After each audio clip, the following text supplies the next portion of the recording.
ফ্রান্সে পর্দা নামলো ৭৮তম কান চলচ্চিত্র উৎসবের। আর কানের ইতিহাসে প্রথমবারের মতো বিশেষ স্বীকৃতি পেল বাংলাদেশের ছোট দৈর্ঘ্যের সিনেমা আলী। এবারের আসরে স্বর্ণপাম অর্জন করেছে ইরানের চলচ্চিত্র ইট ওয়াজ জাস্ট অ্যান অ্যাক্সিডেন্ট। স্থানীয় সময় শনিবার সন্ধ্যা ৬টা ৪০ গ্র্যান্ড থিয়েটার লুমিয়েরে পুরস্কার বিতরণের মধ্য দিয়ে পর্দা নামে ৭৮তম কান চলচ্চিত্র উৎসবে।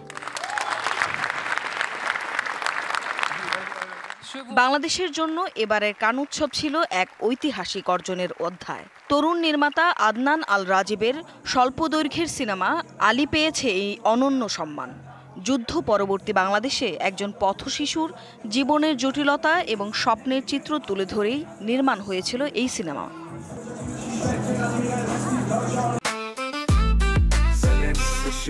জেনেক্সে শিফট করো, লাইফকে লিফট করো।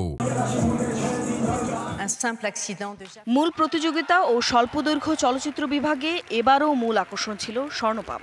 ইট ওয়াজ জাস্ট অ্যান অ্যাক্সিডেন্ট ছবির জন্য এই পুরস্কার জেতেন ৬৪ বছর বয়সী ইরানি নির্মাতা জাফর পানাহি। তার হাতে স্বর্ণপাম তুলে দেন অস্ট্রেলিয়ান অভিনেত্রী ক্যাট ব্ল্যানচেট।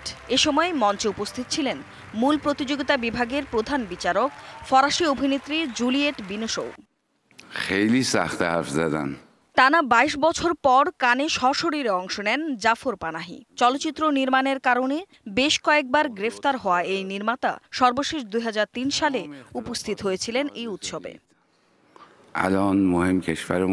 এছাড়া এবারের আসরে গ্রা প্রি জিতেছে ইয়োয়াকিম ট্রিয়েরের সেন্টিমেন্টাল ভ্যালু। জুরি প্রাইজ পেয়েছে যৌথভাবে স্পেনের অলিভার লুক্সে পরিচালিত সিরেট ও জার্মানির মাশা শিলিনস্কি পরিচালিত sound of falling.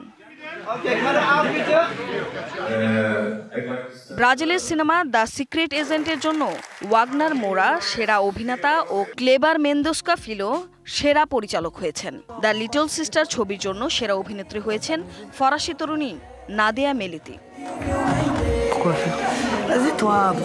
Tumpa Tarafdar, DBC news desk.